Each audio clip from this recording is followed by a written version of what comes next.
الحمد لله الحمد لله رب العالمين، نحمده ونستعينه ونستغفره ونؤمن به ونتوكل عليه، ونعوذ بالله من شرور أنفسنا ومن سيئات أعمالنا، من يهده الله فلا مضل له ومن يضلل فلا هادي له، وأشهد أن لا إله إلا الله وحده لا شريك له، وأشهد أن سيدنا ونبينا ومولانا محمد صلى الله وسلم وبارك على نبينا محمد وعلى آله وصحبه وسلم تسليما كثيرا كثيرا. أما بعد، فأعوذ بالله من الشيطان الرجيم. بسم الله الرحمن الرحيم. أولا يرون أنهم يفتنون في كل عام مرة أو مرتين ثم لا يتوبون ولا هم يذكرون. صدق الله العظيم. عن جابر بن عبد الله رضي الله عنهما قال قال رسول الله صلى الله عليه وسلم: إن من موجبات المغفرة إطعام المسلم الصغبان، رواه البيهقي، أو كما قال رسول الله صلى الله عليه وسلم.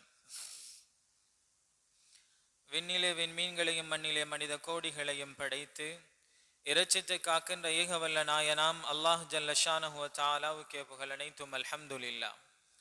சாந்தியும் சமாதானமும் சத்திய தூதர் சன்மார்க்க போதகர் சாந்தி நபி முஹம்மது முஸ்தபா ஸல்லல்லாஹு அலைஹி வஸல்லம் அவர்கள் மீதிலும் அவர்களுடைய வாழ்க்கை வழிமுறைகளை தங்களுடைய வாழ்க்கையில் அந்நியோன்யமாக பின்பற்றி வாழ்ந்த அன்னாருடைய குடும்பத்தார், மனைவிமார், தோழர்கள், அவர்கள் காட்டி தந்த அல் மஹஜ்ஜத்துல் பைதா லைலுஹா கனஹாரிஹா லா யஸீகு அன்ஹா இல்லா ஹாலிக் என்ற அந்த தெளிவான பாதையில் லட்சிய பயணம் மேற்கொள்ள இருக்கின்ற அனைத்து நல்லுள்ளங்கள் மீதும் இவ்விண்ணகமும் மன்னகமும் நிலைத்திருக்கும் காலமெல்லாம் அல்லாஹுடைய சாந்தியும் சமாதானமும் என்றென்றும் உண்டாவதாக என்று பிரார்த்தித்ததன் பின்னால் புனிதமிக்க ஜும்ஆவுடைய கடமையை நிறைவேற்றுவதற்காக வேண்டி அல்லாஹுடைய மாளிகை பள்ளிவாயலில் இஅ்திகாஃபுடைய நியத்தோடு வந்தமர்ந்திருக்கும் அல்லாஹுடைய நல்லடியார்களே, இறைநேச செல்வர்களே,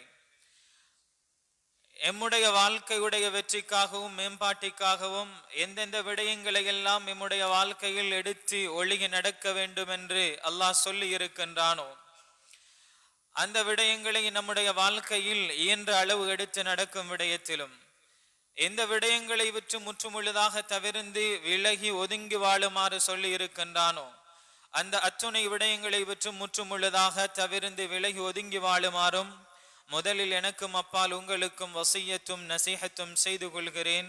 இத்தகுல்லா. பேரன்புமிக்க அல்லாஹுடைய நல்லடியார்களே, அல்லாஹ் ஜல்ல ஷானஹு வ தஆலா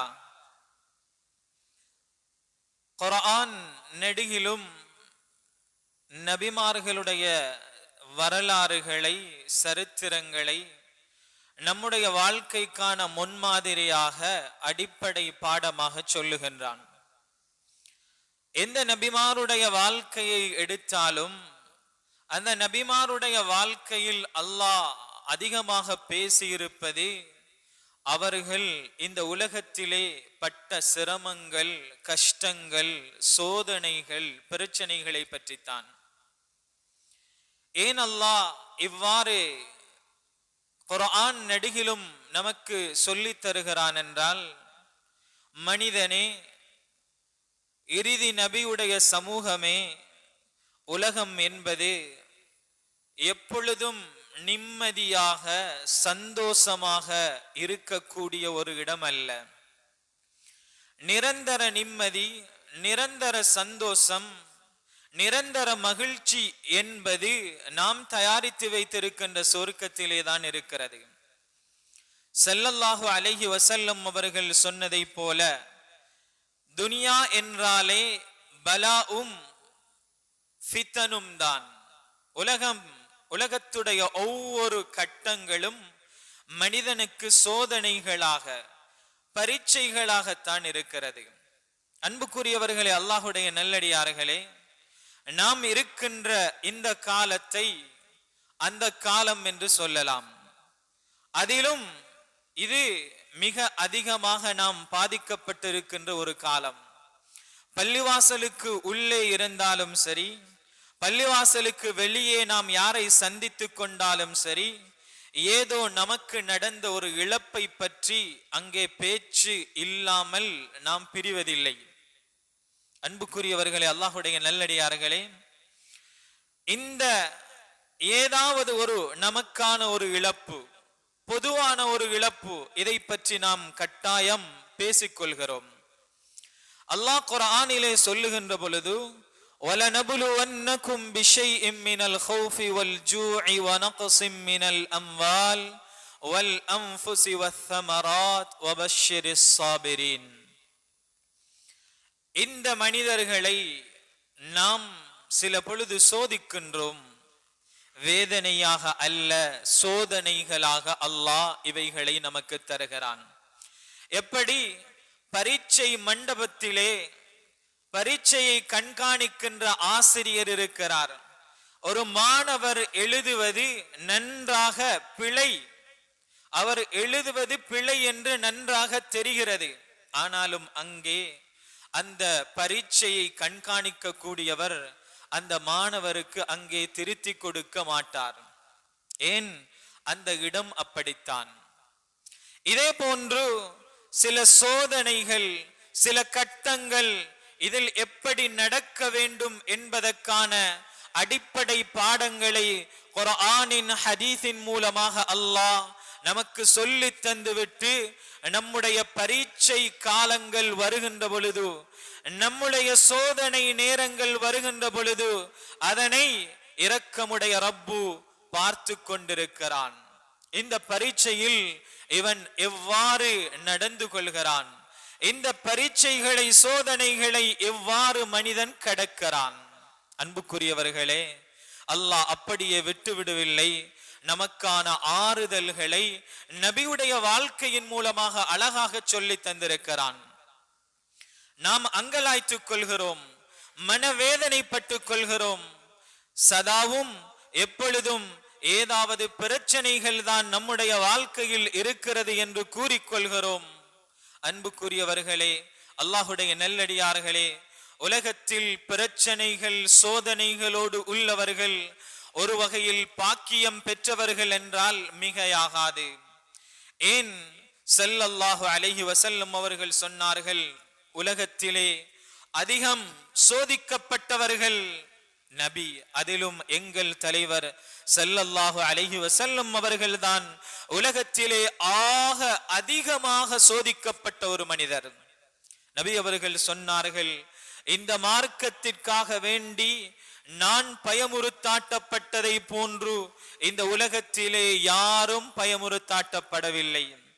இந்த மார்க்கத்துக்காக வேண்டி நான் வேதனை செய்யப்பட்டதை போன்று இந்த உலகத்திலே யாரும் வேதனை செய்யப்படவில்லை. ஆனால் உலகத்திலே வருகின்ற சோதனைகளை வைத்து ஒரு மனிதனுடைய நிலையை நாம் முடிவு செய்துவிட முடியாது. உலகிலே சோதனை வருவது வெறுமனே அவன் பாவம் செய்தவன், தவறு செய்தவன் என்பதற்காக வேண்டி மாத்திரமல்ல. அன்புக்குரியவர்களே, அல்லாஹுடைய நல்லடியார்களே, இறைவன் சில நபர்களுக்கு, சில மனிதர்களுக்கென்று சில சுவனத்துடைய பாக்கியங்களை, அந்தஸ்துகளை எழுதி வைத்திருப்பான். அவைகளை இந்த மனிதன் தன்னுடைய அமல்களின் மூலமாக அடைந்து கொள்ள முடியாமல் இருக்கின்ற பொழுது அல்லாஹ் இப்படியான சோதனைகளின் ஊடாக அந்த தரத்தை அடைகின்ற மனிதனாக இந்த மனிதனை அல்லாஹ் மாற்றுகின்றான். அன்புக்குரியவர்களே, அல்லாஹுடைய நல்லடியார்களே, அதனால் உலகத்திலே நிம்மதியாக வாழுகிறோம் என்றால் அதை வைத்து பெருமைப்படுவதற்கும் இல்லை. உலகத்திலே சிரமப்படுகிறோம் என்பதற்காக அதை வைத்து நாம் கவலைப்பட தேவையும் இல்லை. அன்புக்குரியவர்களே, அல்லாஹுடைய நல்லடியார்களே, உலகிலே ஆக சிரமப்படுத்தப்பட்டவர்கள், ஆனால் நாளை கியாமத்துடைய நாளையில் அல்லாஹுக்கு மிக நெருக்கமானவர்கள், அல்லாஹுவிடத்திலே மிக அந்தஸ்தை உடையவர்கள், மிக கண்ணியத்தை உடையவர்கள் யார்? எங்கள் தலைவர் ஸல்லல்லாஹு அலைஹி வஸல்லம் அவர்கள்தான். எனவே சோதனைகள் என்று வருகின்ற பொழுது அதனை நாம் எவ்வாறு அணுக வேண்டும்? எம்மை மிகைக்கின்ற, தாங்கிக் கொள்ள முடியாத அளவு என்ற சோதனைகள் வருகின்ற பொழுது நாம் அதனை எவ்வாறாக அணுக வேண்டும்? அவைகளை எந்த கண்ணோட்டத்தோடு எம்முடைய வாழ்க்கையில் நாம் பார்க்க வேண்டும்? இதைத்தான் குர்ஆன் நபிமார்களுடைய சம்பவங்களின் மூலமாக சொல்லித் தருகிறது. நபிக்கும் சிரமம் வந்த பொழுது அல்லாஹ் எப்படி ஆறுதல் சொன்னான் தெரியுமா? وَلَقَدْ كُذِّبَتْ رُسُلٌ مِّن قَبْلِكَ فَصَبَرُوا عَلَى مَا كُذِّبُوا وَأُوذُوا حَتَّى أَتَاهُمْ نَصْرُنَا. நபியே, நீங்க மட்டும் பொய் என்று சொல்லப்படல, உங்களுக்கு முன்னால வந்த எல்லா நபிமார்களும் இப்படி பொய்ப்படுத்தப்பட்டார்கள். குர்ஆன் நெடுகிலும் அல்லாஹ் சொல்லுகிறான், நோவினை செய்யப்பட்டார்கள். وَلَقَدِ اسْتُهْزِئَ بِرُسُلٍ مِّن قَبْلِكَ, உங்களுக்கு முன்னால் வந்த ரசூல்மார்கள் கேலி பரிகாசம் செய்யப்பட்டார்கள், ஏளனம் செய்யப்பட்டார்கள், மக்களால் நிந்திக்கப்பட்டார்கள். அல்லாஹ் ஆறுதல் சொல்லுகிறான். அன்புக்குரியவர்களே, சோதனைகள் வருகின்ற பொழுது நமக்கான முன்மாதிரி நபிமார்களுடைய வாழ்க்கையில் இருக்கிறது. அல்லாஹ் நம்மை தண்டிப்பதற்காக அல்ல, அவனின் பக்கம் திரும்புவதற்காக, நாம் அல்லாஹுவின் பக்கம் முன்னோக்குவதற்காகத்தான் இந்த சோதனைகள். குர்ஆன் பேசிக் கொண்டிருக்கிறது, அவலா யரவுன அன்னஹும் யுஃப்தனூன் ஃபீ குல்லி ஆமின் மர்ரத்தன் அவ் மர்ரத்தைன். இதைவிட தெளிவாக யாரும் சொல்ல முடியாது. அன்புக்குரியவர்களே, வருடத்துல 2 அல்லது 1 தடவை பெரிசாக நாங்க உங்களை கொஞ்சம் இறுக்கி பிடிக்கிற நேரத்துல, அப்படியான ஒரு சந்தர்ப்பம் வருகின்ற பொழுதும் ثُمَّ لَا يَتُوبُونَ وَلَا هُمْ يَذَّكَّرُونَ, அவர்கள் அல்லாஹ்விடம் மீளக்கூடியவர்களாகவும் இல்லை, அதன் மூலமாக படிப்பினை பெறக்கூடியவர்களாகவும் இல்லை. அன்புக்குரியவர்களே, ஒரு நாய்க்கு கல்லால் அடிக்கப்படுகிறதென்றால், ஒரு பயிரை மேயக்கூடிய ஒரு மாடு விரட்டப்படுகிறதென்றால் அது உணர்ந்து கொள்ளப் போவதில்லை. அந்த எஜமான், அந்த இடத்திலே விரட்டுகின்றவன் எங்காவது சென்று விட்டால் திரும்பவும் அந்த நாய் அல்லது அந்த மாடு அந்த இடத்துக்கு வந்து விடுகிறது. இதே போன்று இருக்கக்கூடாது இந்த மனிதனுடைய நிலைப்பாடு. 6வது அறிவையும் கொடுத்து, மார்க்கத்தையும் ஷரியத்தையும் நன்றாக சொல்லிக் கொடுத்து, இப்படியான பிரச்சனைகள் வருகின்ற பொழுது இதன் மூலமாக இந்த மனிதன் பாடம் கற்றுக்கொள்ளவில்லையா என்பதைத்தான் அல்லாஹ் நாடுகிறானே தவிர நம்மை சிரமப்படுத்துவதை அல்ல. அன்புக்குரியவர்களே, அல்லாஹுடைய நல்லடியார்களே, இந்த சோதனைகள் வலனபுலுவன்னகும் பிஷைஇம் மினல் ஹௌஃபி, பயத்தினூடாகவும் வரும். 2-3 நாளைக்கு முன்னால ஒரு சுனாமி என்ற பீதி, கடலோரத்தில் இருக்கின்ற மக்கள் தூங்கல்ல கொஞ்ச நேரம். பயத்தின் மூலமாகவும் நாம் சோதிப்போம். சாய்ந்த மருது நின்ற ஊர், அதை அண்டிய பகுதியில் உள்ள மக்களுக்கு இன்னும் குடிநீர் விநியோகம் நன்றாக இல்லை, சிரமப்படுகிறார்கள். பிஷைஇம் மினல் ஹௌஃப் வல் ஜூ, ஒரு சிறிய அல்லாஹுடைய படை வந்தது, ஒரு நாளுடைய மழை, எத்தனையோ பேர் பசியுடைய நிலைமைக்கு, தொழில் இல்லாத நிலைமைக்கு ஆகிவிடுகிறார்கள். வனக்ஸிம் மினல் அம்வால், கடையிலே இருந்த பொருட்களுக்கு சேதம், வீட்டிலே இருந்த பொருட்களுக்கு சேதம், அவருடைய உடைமைகளுக்கு சேதம். வல் அன்ஃபுஸ், சில உயிர்களும் சேர்ந்து பறிக்கப்படுகிறது. சில உயிர்களையும் அதிலும் நாங்கள் குறைபாடை கொண்டு வருவோம். அவர்களுக்கு எவைகளெல்லாம் பிரயோஜனம் கொடுக்கக்கூடியதாக இருக்கிறதோ, விளை நிலங்களாக, அவர்களுடைய தொழில் துறவுகள் செய்கின்ற இடங்களாக, அவர்களுக்கு பிரயோஜனம் கொடுக்கின்றவைகளில் இருந்தும் குறைபாட்டை ஏற்படுத்தி நாம் அவர்களை சோதிப்போம். ஆனால் அல்லாஹ் சொல்லுகிறான், இந்த ஏதாவது ஒரு கட்டத்தில் அகப்பட்டவர்களாக நீங்கள் இருந்து அந்த கட்டத்திலே பொறுமை செய்கின்ற மனிதர்களாக, அல்லாஹுவின் பக்கம் திரும்புகின்ற மனிதர்களாக இருந்தால் நீங்கள் தான் நேர்வழி பெற்றவர்கள், நன்மாராயம் பெற்றுக் கொள்ளுங்கள் என்பதாக அல்லாஹ் சொல்லுகிறான். ஒரு சோதனை வருகின்ற பொழுது பொறுமை என்பது மிக முக்கியம். நம்முடைய வாழ்க்கையில் இது எந்த அளவுக்கு இருக்கிறது? நாம் ஒரு பொறுமையை விளங்கி வைத்திருக்கிறோம். அந்த பொறுமை நம்முடைய வாழ்க்கையில் நன்மையை கொண்டு வந்து சேர்த்திருக்குமா என்றால் சில வேளை சந்தேகமாகத்தான் இருக்கிறது. ஏனென்றால் அல்லாஹ் குர்ஆனிலே பொறுமைக்கான கூலியை பற்றி சொல்லுகின்ற பொழுது, இன்னமா யுவஃபஸ் ஸாபிரூன அஜ்ரஹும் பிகைரி ஹிசாப், பொறுமையாளிகளுக்கு நாங்கள் எல்லையில்லாத, மட்டிட முடியாத, அளவிட முடியாத அளப்பரிய கூலிகளை தயார் செய்து வைத்திருக்கிறோம் என்பதாக அல்லாஹ் சொல்லுகிறான். அப்படி என்றால் ஒரு பொறுமை காக்கின்ற சந்தர்ப்பம் எது? பொறுமை என்றால் என்ன? அன்புக்குரியவர்களே, அல்லாஹுடைய நல்லடியார்களே, ஒரு பிரச்சனை வந்தவுடன் நாம் சொல்ல வேண்டியதை எல்லாம் சொல்லி முடித்துவிட்டு, இறைவனுக்கும் ஏச முடியும் என்றால் அதையும் ஏசிவிட்டு, என்னென்ன குறைகளை எல்லாம் சொல்ல முடியுமோ அவைகள் அனைத்தையும் சொல்லிவிட்டு, யார் யாரையெல்லாம் குற்றம் சுமத்த முடியுமோ அவர்கள் அனைவரையும் குற்றவாளி கூண்டிலே ஏற்றிவிட்டு, ஷரியத்துக்கு முரணான, ஈமானை பறித்து விடுகின்ற ஷிர்கான வார்த்தைகளையும் கூட பாவித்து விட்டு, அந்த சூடு தணிந்ததன் பின்னால் 15-20 நிமிடங்கள் கழிந்ததன் பின்னால், ஒரு நாள் கழிந்ததன் பின்னால் என்ன செய்ய? பொறுமை காக்கத்தானே வேணும். வந்தது, வந்துவிட்டது, இதற்கு மேல் என்ன நடக்க இருக்கிறது? பொறுமை செய்யத்தானே வேண்டும் என்று சொல்லுகின்ற பொறுமைதான் நம்மளுடைய வாழ்க்கையிலே அதிகமாக இருக்கிறது. அன்புக்குரியவர்களே, இந்த பொறுமைக்கு அல்லாஹ் அந்த நிறைவான கூலி அல்ல, அல்லாஹ் வாக்களித்திருக்கின்ற கூலி அல்ல. அந்த கூலி நம்முடைய பொறுமை எப்படி இருக்கிறது? உதாரணமாக வைத்துக் கொள்வோம், நம்முடைய வீட்டுக்குள்ளே தண்ணி வந்து விட்டது, நம்முடைய வியாபார பொருட்கள் நஷ்டமடைந்து விட்டது, நம்மிலே ஒருவர் மரணித்து விட்டார். நம்முடைய வார்த்தை பிரயோகங்கள் எப்படி இருக்கிறது?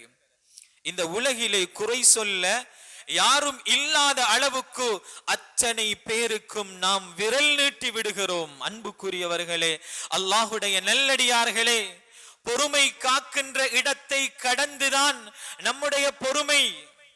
ஆனால் அந்த முதல் கட்டத்தில் நாம் பொறுமை காப்போமே, அதுதான் உண்மையான பொறுமை. அப்படி வைத்து பார்க்கின்ற பொழுது நம்முடைய வாழ்க்கையில் சில வேளை இன்னும் ஒரு தடவை கூட பொறுமை என்ற அந்த நல் அமலை நம்முடைய வாழ்க்கையில் நாம் செய்திருக்க மாட்டோம். ஏனென்றால் சொல்வதையெல்லாம் சொல்லிவிட்டு, கதைப்பதையெல்லாம் கதைத்துவிட்டு, எப்படியெல்லாம் பேச வேண்டுமோ அப்படியெல்லாம் சொல்லிவிட்டு பிறகு பொறுமை காப்பதற்கு பெயர் பொறுமை அல்ல. மனிதனுடைய இயற்கையை அல்லாஹ் எப்படி அமைத்து வைத்திருக்கிறான் என்றால், 15-20 நிமிடங்கள் கழிய, ஒரு நாள் 2 நாள் கழிய, இந்த மனிதனுடைய கோபம், இந்த மனிதனுடைய ஆக்ரோஷம் தானாக குறையும். அதனால் தான் ஷரியத் ஒரு மனிதனுக்கு கோபம் வந்து இன்னொரு மனிதனோடு பேசாமல் இருக்கின்ற ஒரு கட்டாயமான இறுக்கமான கட்டம் இருக்கிறதென்றால் ஒரு 3 நாளுக்கு அனுமதி போன்ற ஒரு தோற்றத்தை கொடுத்திருக்கிறது. ஏன்? மனிதனுக்கு வருகின்ற கோபம் அது ஒரு பெரிய கோபமாக இருக்கின்ற பொழுது அது ஒரு 3 நாள் எடுத்துக்கொள்ளும் அந்த கோபம் தணிவதற்கு. அன்புக்குரியவர்களே, இதே போன்று எம்முடைய ஆக்ரோஷம் குறைந்து கோபம் தணிந்து வருகின்ற பொறுமை, அது இஸ்லாம் எதிர்பார்க்கின்ற பொறுமை அல்ல. அதனால தான் நபி அவங்க சொன்னாங்க, இன்னம ஸப்ரு இந்த ஸதமத்தில் ஊலா, என்னுடைய குழந்தை இறந்து விட்டது என்ற செய்தி எனக்கு கிடைக்கின்ற பொழுது அந்த முதல் கட்டத்தில் என்னுடைய நிலைப்பாடு எப்படி? நபி வழி சொல்லி தந்தார்கள். ஸைனப் ரலியல்லாஹு அன்ஹா, நபியுடைய மூத்த மகள், நபியிடத்துல சொல்லி அனுப்புறாங்க, கொஞ்சம் அவசரமா வீட்டை வாங்க, சுகமில்ல புள்ளக்கி. நபி அவங்க துஆக்களை சொல்லி கொடுத்து அனுப்புறாங்க, முக்கியமான வேலையில் இருக்கிறேன், கொஞ்சம் லேட் ஆகி வாரேன். திரும்பவும் ஸைனப் ரலியல்லாஹு அன்ஹா ஆள் அனுப்புறாங்க, நபி அவங்க வாராங்க. நபியுடைய பேர குழந்தை சக்கராத்துடைய நேரத்திலே இருக்கிறது, நபியுடைய மடியிலே உயிர் பிரிகிறது. பேர குழந்தை நபியுடைய மடியிலே எப்படி இருக்கும்? கண்ணுக்கு முன்னால் நபியுடைய மடியிலே உயிர் பிரிகிறது, தன்னுடைய பேர குழந்தையுடைய உயிர். நபியுடைய கண்கள் கண்ணீரை வடிக்கிறது. ஸைனப் ரலியல்லாஹு அன்ஹா அவர்களை பார்த்து நபி அவர்கள் என்ன சொன்னார்கள்? இதுதான் பொறுமை காக்கின்ற முதல் இடம், கட்டம். இந்த நேரத்தில் நீ எப்படி நடந்து கொள்கிறாய், இதைத்தான் அல்லாஹ் பார்க்கின்ற இடம். இங்குதான் பொறுமை செய்ய வேண்டும். இந்த பொறுமைக்குத்தான் பரிபூரணமான கூலி. நபி அவர்கள் சொன்னார்கள், அது அல்லாஹுக்குரியது, அவனே தந்தான், தந்ததை அவனே எடுத்து விட்டான் என்று அந்த ஸைனப் ரலியல்லாஹு அன்ஹு அவர்களுடைய அந்த பாரத்தை, அந்த சுமையை இறக்கி அவர்களுக்கு ஆறுதல் சொன்னார்கள். தன்னுடைய மகன் இப்ராஹிம் ரலியல்லாஹு அன்ஹு அவர்கள் மரணித்த பொழுதும், கபரிலே நபி அவர்கள் ஜனாசாவை வைக்கின்ற பொழுதும் இதைத்தான் சொன்னார்கள். நபியுடைய கண்கள் கண்ணீரை வெடித்தது. ஆனால் அல்லாஹுக்கு மாற்றமான, ஷரியத்துக்கு மாற்றமான, கண்டதை கேட்டதை கற்பனைக்கு பட்டதையெல்லாம் வாயால் உளறுகின்ற சமூகமாக ஒரு முன்மாதிரியை நபி அவர்கள் நமக்கு காட்டித் தரவில்லை. அன்புக்குரியவர்களே, அல்லாஹ் சொல்லுகிறானே, இப்படியான பிரச்சனைகள் வருகின்ற பொழுது வபஷ்ஷிரிஸ் சாபிரீன், பொறுமை சொல்லக்கூடியவர்களுக்கு நன்மாராயம் சொல்லுங்கள். அன்புக்குரியவர்களே, நமக்கும் சோதனை ஏதோ ஒரு அடிப்படையில் வருகின்ற பொழுது நம்முடைய பொறுமை எப்படி இருக்கிறது, நாம் அதை எப்படி அணுகிறோம், அந்த சோதனையை எப்படி பார்க்கிறோம்? அன்புக்குரியவர்களே, அல்லாஹுடைய நல்லடியார்களே, இன்னும் சில பேர் இந்த எதையிலும் பாதிக்கப்படாதவர்களாக இருப்போம். இப்பொழுது நாம் எவ்வாறு நடந்து கொள்ள வேண்டும்? இந்த எந்த பாதிப்பும் எனக்கு இல்லை, இந்த எந்த சிக்கலுக்குள்ளையும் நான் மாட்டுப்படல, இப்படியான ஒரு இறுக்கமான கட்டம் எனக்கு வரல, நான் இரண்டாவது சமூகமாக, பாதிப்பு அடையாத ஒரு சமூகமாக இருக்கிறேன் என்றால், இந்த பாதிப்பை, இந்த அனர்த்தத்தை, இப்படியான ஒரு பிரச்சனையை நான் எந்த கண்ணோடு பார்க்க வேண்டும், எந்த கட்டத்தில் எவ்வாறு அணுக வேண்டும்? ஷரியத் அதனையும் சொல்லித் தருகிறது. அன்புக்குரியவர்களே, அல்லாஹுடைய நல்லடியார்களே, மார்க்கம் என்று சொல்லுகின்ற பொழுது, தீன் என்று சொல்லுகின்ற பொழுது நாம் நினைத்து விடக்கூடாது நம்முடைய ஆன்மீக அனைத்தும் சுஜூதோடு, அல்லாஹுவை வணங்குவதோடு, பள்ளிவாசலோடு மாத்திரம் மட்டுப்படுத்தப்படக்கூடிய ஒன்றல்ல. இந்த சமூகம் மற்ற மனிதர்களோடு இரண்டர கலந்து அவர்களுடைய சுக துக்கங்களில் பங்கு கொண்டு அவர்களை அரவணைத்து வாழுகின்ற ஒரு சமூகமாகத்தான் அல்லாஹ் ஷரீஅத்தை நமக்கு காட்டித் தந்திருக்கிறான். மார்க்கம் என்றால் தொழுக, நோன்பு, ஜகாத்து, ஹஜ்ஜு என்று நாம் வரைவிலக்கணம் சொல்லுவதை போன்று குர்ஆன் சொல்லுகிறது. அரஐதல்லதி யுகذிபு பித்தீன், மார்க்கத்தை பொய்ப்பித்த மனிதனை நபியே நீங்க பார்க்கலையா? மார்க்கத்தை தீன மறுத்த பொய்ப்பித்த மனிதனை நீங்கள் பார்க்கவில்லையா? அல்லாஹ் சொல்லுகிறான், மார்க்கத்தை மறுத்த மனிதன் யாரு? மார்க்கத்தை பொய்ப்பித்த மனிதன் யாரு? ஃபதாலிகல் லதி யதுல் யதீம் வலா யஹுது அலா தஆமில் மிஸ்கின். சிரமப்படுகின்ற பொழுது, கஷ்டப்படுகின்ற பொழுது கதவை பூட்டிக்கொண்டு நமக்கு தண்ணீர் வரவில்லை, நமக்கு பிரச்சனை இல்லை, நாம் கடலை விட்டும் தூரத்தில் தான் இருக்கிறோம், பிரச்சனை வருகின்ற பகுதியை விட்டு பாதுகாப்பாகத்தான் இருக்கின்றோம், நானும் பள்ளி வாசலுக்கு செல்கின்ற வழியிலும் எந்த பிரச்சனை இல்லை, நேரத்துக்கு நேரம் நான் பள்ளி வாசலுக்கு சென்று என்னுடைய கடமைகளை நிறைவேற்றிவிட்டு நிம்மதியாக வருவதற்கு அல்லாஹ் எனக்கு எல்லா ஏற்பாடுகளையும் செய்து தந்திருக்கிறான் என்ற நிலைப்பாட்டில் நான் இருக்கிறேனா?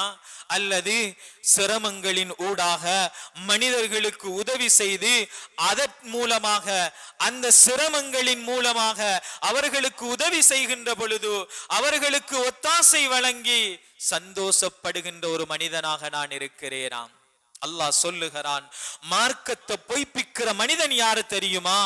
ஃபதாலிகல் லதி யதுல் யதீம், அநாதைகளை விரட்டக்கூடியவன், வலா யஹுது அலா தஆமில் மிஸ்கின், ஏழைகளுக்கு உணவளிக்காதவன். அன்புக்குரியவர்களே, நேரம் பார்த்து உதவி செய்வதிருக்கிறதல்லவா, சந்தர்ப்பம் பார்த்து உதவி செய்வதிருக்கிறதல்லவா, இதை மார்க்கம் வலியுறுத்தி அதற்கு கூடுதல் நன்மைகளை சொல்லி உற்சாகப்படுத்தி இருக்கிறது.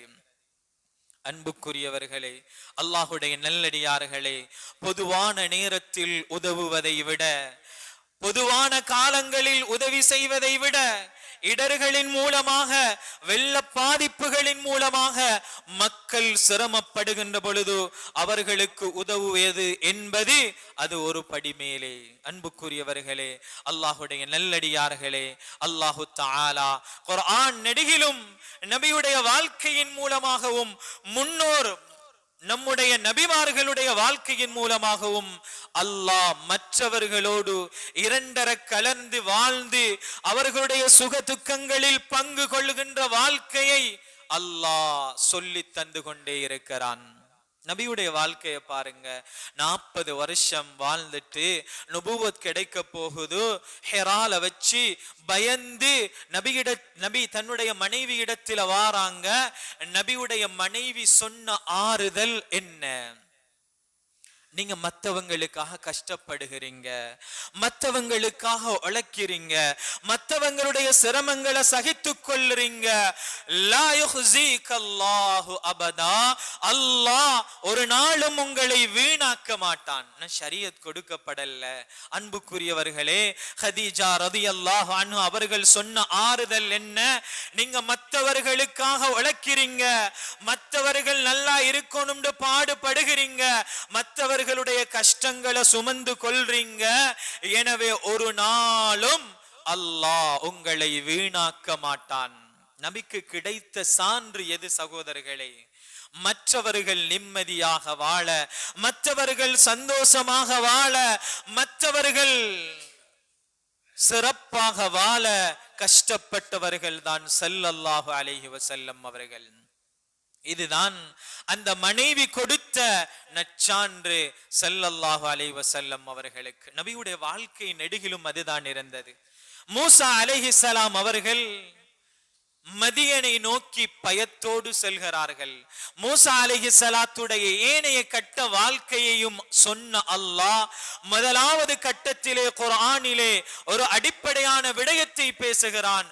போனவுடன் மூசா அலைஹிஸ்ஸலாம் அங்கே ஒரு சமூகம் தன்னுடைய மந்தைகளுக்கு, ஆடு மாடு ஒட்டகைகளுக்கு நீர் கொடுத்து கொண்டிருக்கிறார்கள். 2 பெண்கள் ஓரமாக இருக்கிறார்கள், தண்ணீர் கொடுக்க முடியாத நிலைப்பாட்டிலே இருக்கிறார்கள். மூசா அலைஹிஸ்ஸலாம் அந்த இடத்திலே உதவி செய்கிறார்கள், அவர்களுக்கு தண்ணீருக்கான ஏற்பாடை செய்து கொடுக்கிறார்கள். ஒரு நபியை அறிமுகப்படுத்துகின்ற பொழுது ஒரு ஊர் விட்டு இன்னொரு ஊருக்கு யாரும் இல்லாதவராக போகின்றார். ஆனால் நபி எப்படியாக இருப்பார்? மற்றவர்களுக்கு உதவி செய்கின்ற யாரும் தெரியாது, அவங்கட வேலை அவங்க பார்த்து கொள்ளுவாங்க என்ற நிலைப்பாட்டிலே அந்த நபிமார்கள் இருக்கவில்லை. அல்லாஹ் அந்த சம்பவத்தை சொல்லி மூசா அலைஹிஸ்ஸலாம் அங்கே எவ்வாறு மற்றவர்களுக்கு உதவி செய்கிறார்கள் என்ற கட்டத்தை அழகாக தெளிவுபடுத்துகிறான். அதனால தான் நபியிடத்துல அமல்கள்ல சிறந்தது எது என்று ஒவ்வொரு கட்டங்கள்ல கேட்கப்படுகிற நேரத்துல நபி அவர்கள் நிலைமைகளை பார்த்து, வார வருட நிலைமையை பார்த்து, சந்தர்ப்ப சூழ்நிலைகளை பார்த்து நபியுடைய பதில் வித்தியாசமாக இருந்திருக்கிறது. அல்லாஹ் சொல்லுகிறான், فَلَقْتَحَمَ الْعَقَبَةَ وَمَا أَدْرَاكَ مَا الْعَقَبَةُ فَكُّ رَقَبَةٍ أَوْ إِطْعَامٌ فِي يَوْمٍ ذِي مَسْغَبَةٍ. அகபாண்ட ஒரு பெரிய பள்ளத்தாக்கு, அதாவது அந்த நரகம்ட ஒன்று இருக்குது, அதை கடக்கணும். எப்படி கடக்கணும் தெரியுமா? அதற்கான விட அல்லாஹ் சொல்லுகிறான், ஃபக்கு ரகபா, அடிமைகளை உரிமை விடுங்க. அப்படி இல்லையா அவ் இத்ஆம் ஃபீ யௌமின் ذீ மஸ்கபா, சிரமமான காலங்கள்ல மக்களுக்கு உணவளியுங்க. அன்புக்குரியவர்களே, இஸ்லாம் மக்காவுலையும் சரி மதீனாவுலையும் சரி முதலாவது பேசினது உணவு கொடுக்கிறத பத்தி தான். மக்களுடைய மிகப்பெரிய பிரச்சனை இதை பற்றி தான் முதலாவது பேசியது. அம்ர் இப்னு அபஸா ரலியல்லாஹு அன்ஹு அவர்கள் சொல்கிறார்கள், மக்காவுடைய ஆரம்ப காலத்திலே நபி அவர்களிடத்திலே கேட்கப்பட்டது, ஐயுல் இஸ்லாமி ஹைர், இஸ்லாத்தில ஆக சிறந்த அமல் எது? நபி அவர்கள் சொல்லுகிறார்கள், தீபுல் கலாம் வ இத்ஆமுத் தஆம், நல்ல வார்த்தைகளை பேசுங்கோ, ஆறுதலை கொடுங்கோ, மனதுக்கு நிம்மதியை கொடுக்கோ. உங்கள்கிட்ட கொடுக்கிறதுக்கு எதுவும் இல்லையா?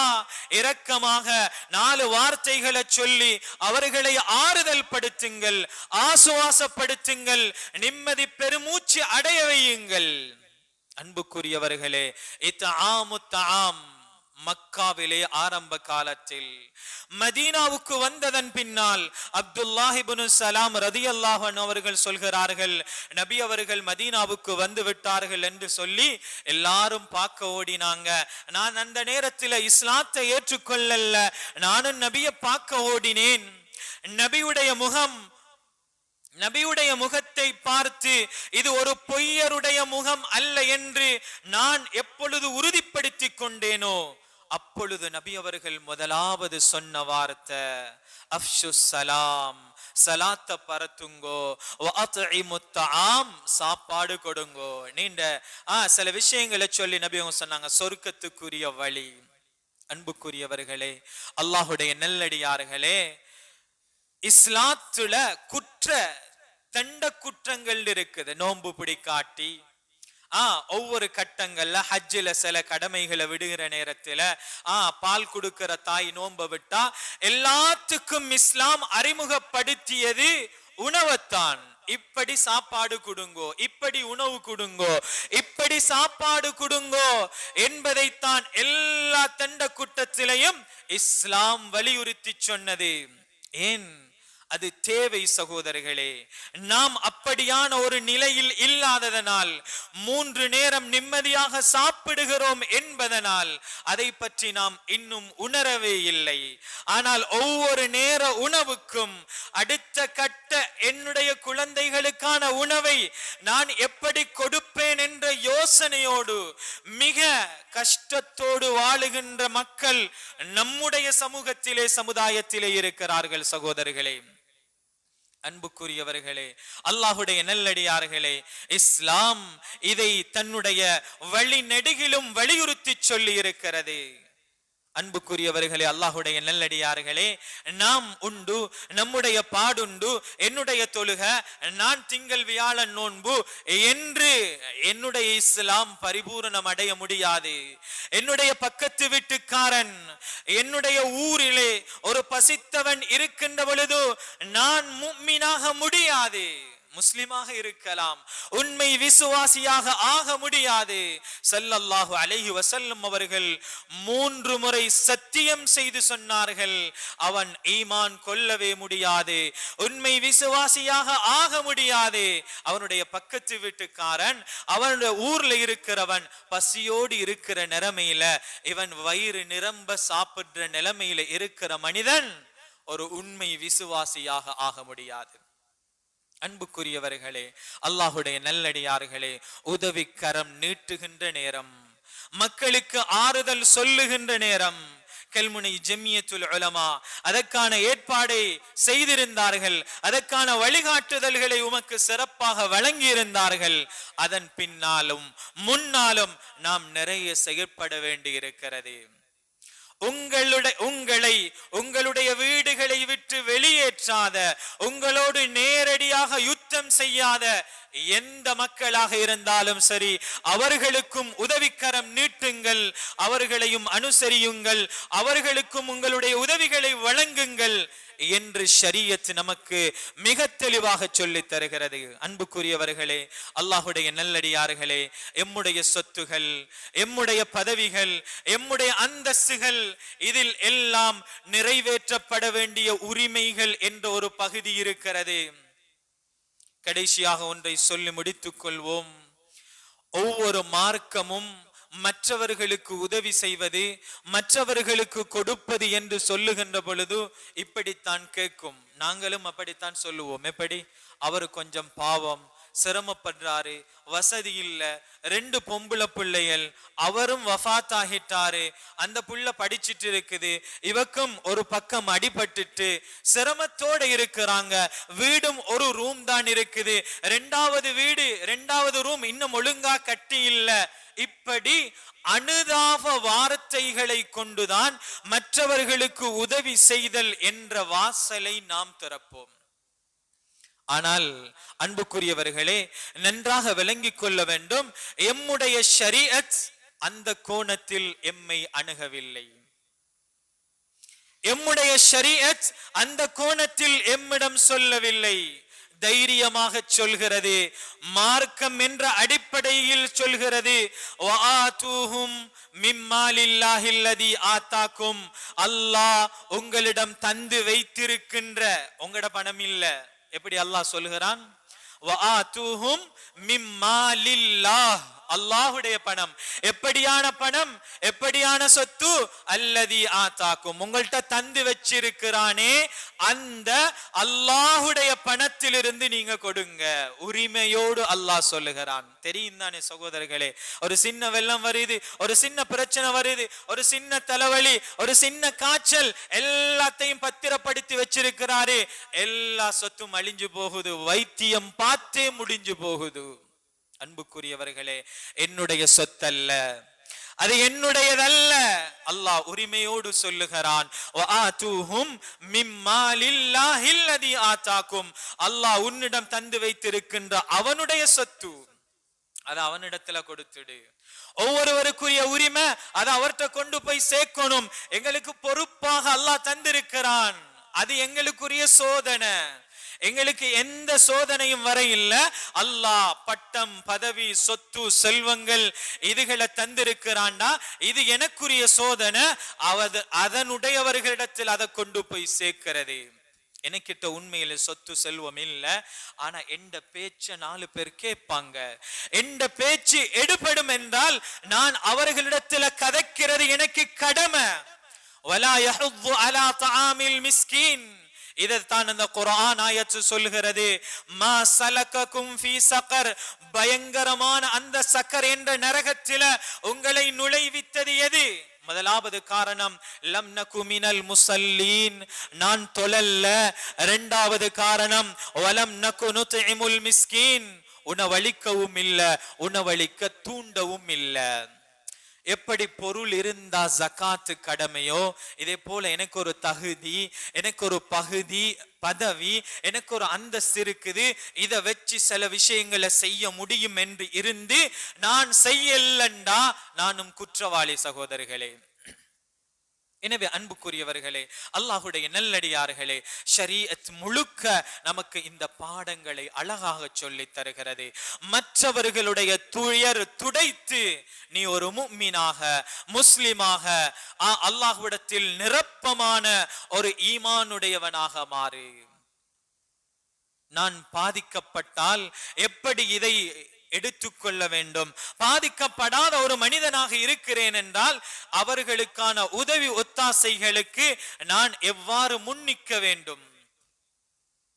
இன்னும் சிலருக்கு நாம் சொல்லிக் கொள்கிறோம், இருக்கிற பிரச்சனையில எனக்கே செக்க ரோல் பண்றது, சில விஷயங்களை பார்க்கிறது சிரமமாக இருக்குது, இதுக்குள்ள எங்க ஜகாத்தும் சதக்காவும் என்ற ஒரு கேள்வி ஒரு சிலருக்கு இருக்கிறது.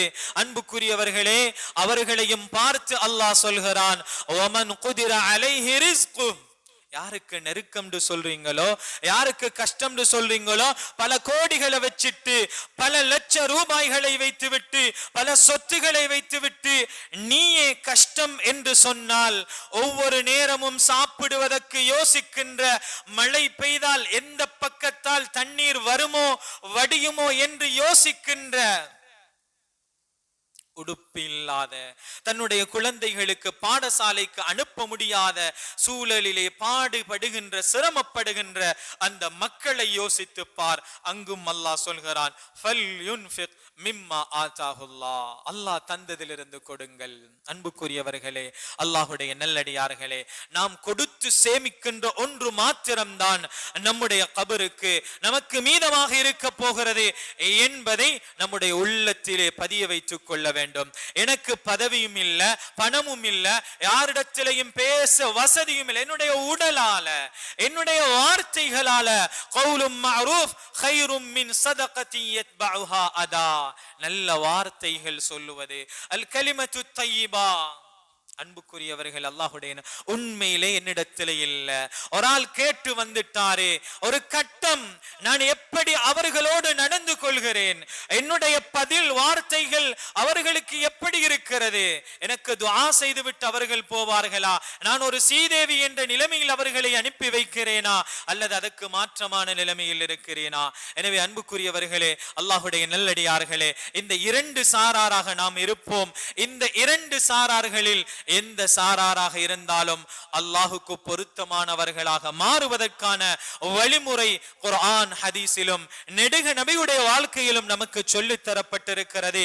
அந்த விடயங்களை நம்முடைய கருத்தில் கொண்டு மக்களுக்கு உதவி செய்து அவர்களுடைய துயர்களை துடைத்து ஈருலகத்திலும் நல்ல பாக்கியங்களை பெற்ற நல்ல மக்கள் கூட்டத்தில் நம் அனைவரையும் அல்லாஹ் ஆக்கி அருள்வானாக. யா அல்லாஹ், எங்களோட பாவங்களை மன்னிச்சிரியா அல்லாஹ். யா அல்லாஹ், உண்மையான ஹக்க விளங்கப்படுத்தியா அல்லாஹ். கஷ்டமங்கள் சிரமங்கள் வருகின்ற பொழுது பொறுமை காக்கின்ற மக்களாக ஆக்கிறியா அல்லாஹ். யா அல்லாஹ், எங்களோட அனைத்து நிலைமைகளையும் ஷேராக்கிறியா அல்லாஹ். யா அல்லாஹ், யா அல்லாஹ், அனைத்து சிரமங்களையும் நீக்கிறியா அல்லாஹ். யா அல்லாஹ், சிரமங்கள் வருகின்ற பொழுது பொறுமை காக்கின்ற சமூகமாக ஆக்கிறியா அல்லாஹ். நன்மைகளை பெற்றுக்கொண்ட கூட்டத்திலே ஆக்கிறியா அல்லாஹ். கடைசி நேரத்தை நல்லதாக்கி வச்சிரியா அல்லாஹ். ஈமானோடு மரணிக்க வைத்திரியா அல்லாஹ். ஆமீன் ஆமீன். வ ஆகிரு தஅவானா அனில் ஹம்துலில்லாஹி ரப்பில் ஆலமீன்.